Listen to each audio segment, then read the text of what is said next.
thing I'm curious about is the China of today is very different from the China 10 years ago. So as China was expanding all of its Belt and Road investments in Latin America, it seemed like the money was almost infinite. Now the Chinese economy is definitely retracting. It's having a lot of problems. How has that affected their reach into Latin America? I think they're becoming more selective and more strategic in what they do, which institutions they engage with, and which institutions do they put aside at this moment, right? So, one big project, of course, is the Peruvian Chancay port. And that port basically allows China to ship back to China whatever natural resource they collect around South America. And despite them kind of retreating, as you say, in terms of investment, they're still putting a lot of effort in having this port built because this port will give them a strategic advantage.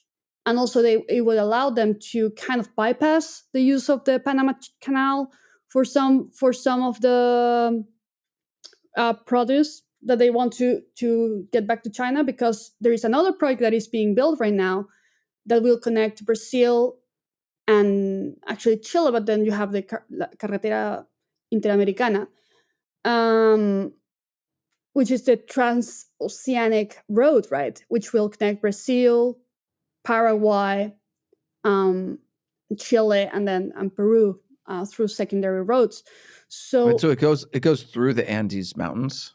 it goes through Paraguay, through the Andes Mountains, and then down through the desert. And it's a huge investment, and it goes around places which are largely inhabited. So, but the thing is, it will allow any truck to go from Brazil to the other side, to the other ocean directly, sort of to bypass the huge traffic that is going on in Panama, which is not only a concern in terms of climate change, because they have a water scarcity right now, but also the huge queue that's formed in on each side, right, to just cross Well, one boat. and also right now, that because of the Trump administration, China's control over the Panama Canal has sort of been wrestled away. All the Hutchinson ports have sold to U.S. companies, so that seems like a trade route China no longer can control. If they could control something like this, Yeah, that of would be course, pretty because big.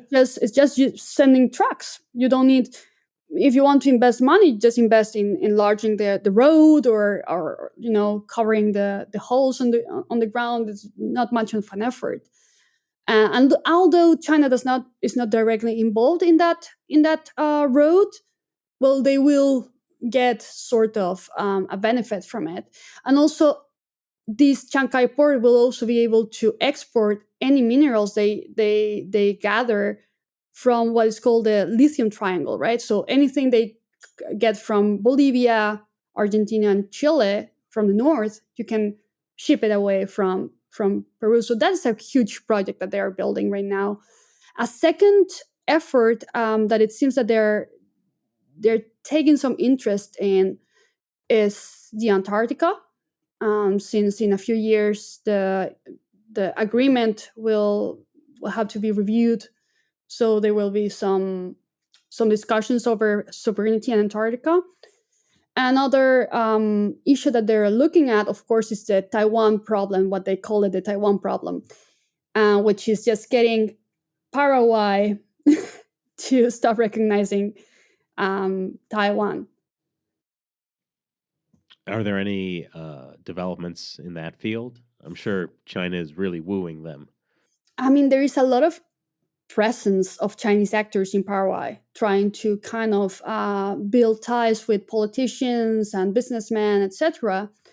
But at the same time, they kind of don't have the direct incentive right now, because what the Paraguayan government did is that they just ship everything to Brazil, and they use the Brazilian market to export stuff to China. So actually, a lot of Paraguayan beef, for example, goes to China, but on paper it says This is Brazilian Angus beef, for example. So it's like a step removed. Yes. So they don't have the direct incentive. They do lobby a lot, but of course, Taiwan also is increasing their efforts to not lose Paraguay as a partner.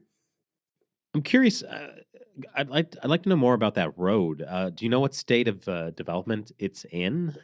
Because historically, a lot of Belt and Road infrastructure projects just don't materialize. But that is the thing. This is not a Belt and Road project. This is a project that is built between all these countries, because all these countries have interests in being connected, and also Paraguay has a lot of interest in having a road going through a place in Paraguay that has literally no one living there, no connectivity at all. But that could be easily be used by any truck that goes from one side to the other, and that includes Chinese trucks as well. So that is interesting because, of course, Brazil is part of BRICS and has a lot of interests in engaging to an extent with China, but they also want to be a regional leader, so they do want to take some leadership position in this road.